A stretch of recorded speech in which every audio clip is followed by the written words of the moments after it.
Quand Satan vient vous dire que vous êtes un grand pécheur, élevez vos regards sur votre Rédempteur. Parlez de ses mérites.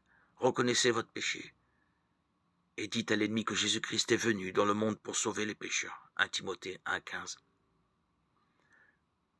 Que vous pouvez être sauvé par son amour infini.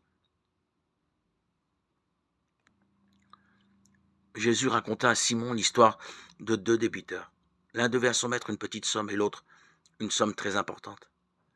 Mais il remit à l'un et à l'autre leurs dettes. Puis Jésus demanda à Simon quel était celui des deux débiteurs qui aimerait le plus son maître.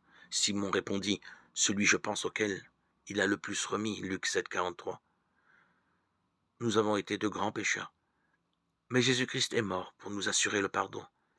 Les mérites de son sacrifice sont suffisants pour nous réconcilier avec le Père. Ceux auxquels il a le plus pardonné l'aimeront le plus, et ceux tiendront le plus près de son trône pour le louer de son grand amour et de son sacrifice infini. Ce n'est que par une connaissance plus approfondie de l'amour de Dieu que l'on se rend mieux compte de la malignité du péché.